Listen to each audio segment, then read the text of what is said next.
The last time, if ever, have you had any alcohol? What do you call me a complete... I haven't called you a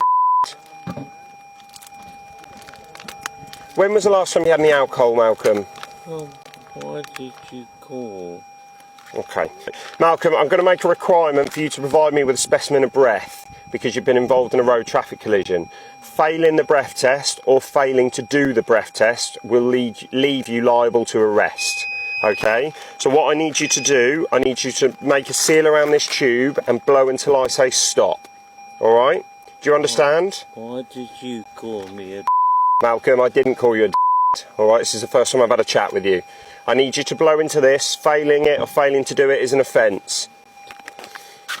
Malcolm, I need you to provide me with a specimen of breath, alright? So I need you to make a seal around the tube and blow until I say stop. I want you to tell me if you call me a... Okay, I will tell you, I didn't. Alright? I'll remind you again that failing to provide is an offence which will leave you liable to arrest. Okay? Can you make a seal around the tube and blow until I say stop, please? Did you call me...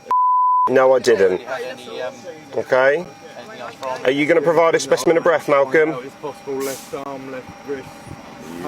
Okay. Did you call me a... No, I didn't, Malcolm. Alright? Malcolm, I'm going to say something to you now, and it's very important that you listen, alright? I'm aware that you're under arrest on suspicion of being unfit, okay, through drink or drugs. I'm now going to be arresting you on suspicion of causing death by dangerous driving and causing death by being under the influence of alcohol or drugs. This is the Scarcity Studios YouTube channel. Please don't forget to like, comment, share and subscribe. And don't forget to send your stories and promotional inquiries to news@scarcitystudios.com. Bodycam footage showed the moment that Malcolm Waite was stopped by police in his Lexus RX in July this year.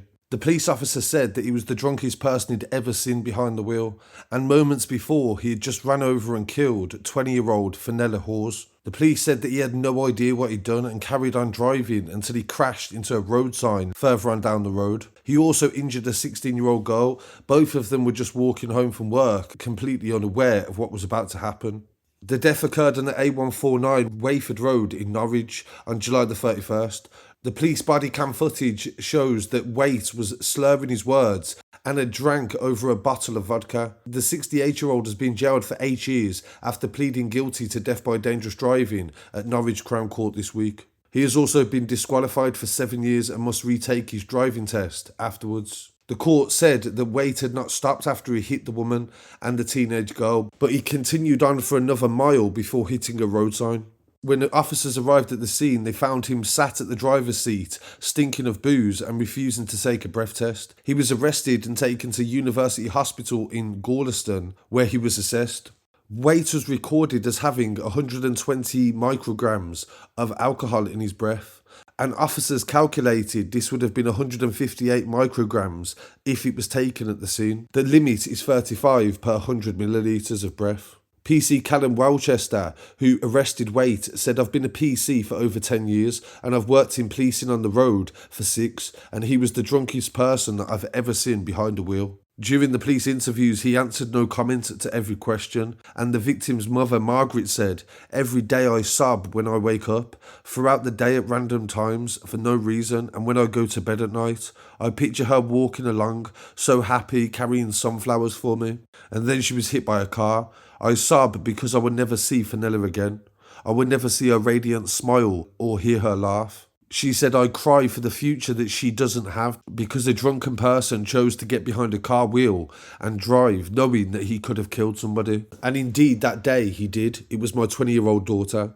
Following the sentencing on Friday, Detective Inspector David McCormack said, "This is a tragedy and was wholly avoidable. I implore anyone who thinks it's okay to drink and drive, and please remember the heartbreaking consequences that this can have. So I want to send my condolences to the family of Fenella, and definitely a reminder to make sure that you take extra precautions on the road, especially in this weather. In some other news, 5 men have been jailed for 24 years for running a large-scale smuggling operation that involved bringing Kurdish migrants into the UK that were hidden in the backs of lorries.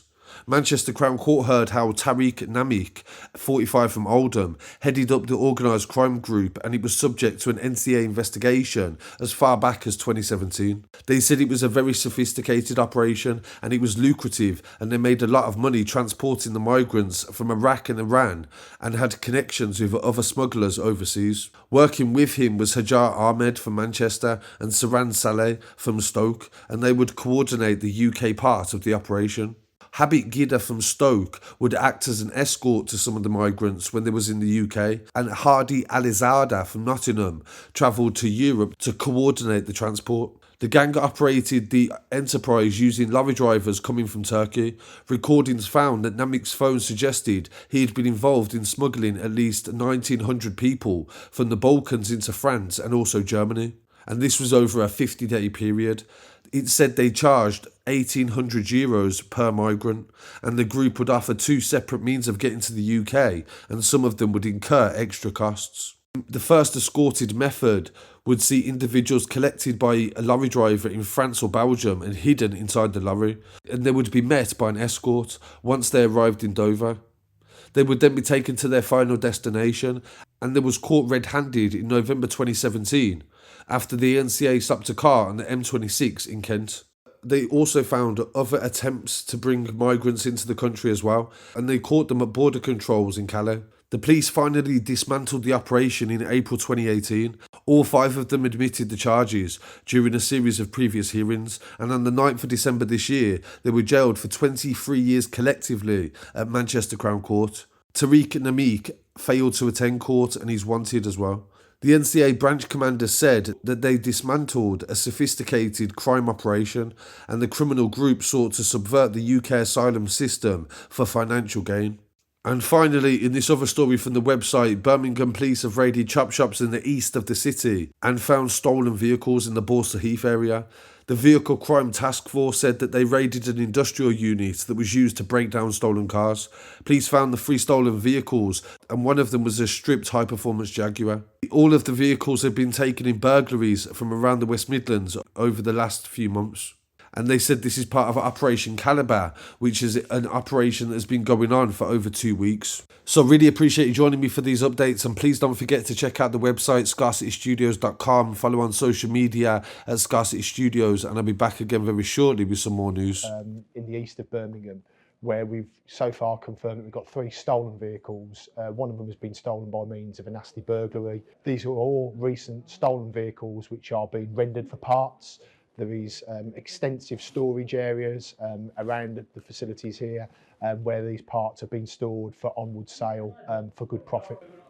So this has been taken part of Operation Calibre, a week of action looking at local neighbourhood crimes, robbery, burglary, theft of motor vehicle, and having a focused, targeted approach to reducing that offending.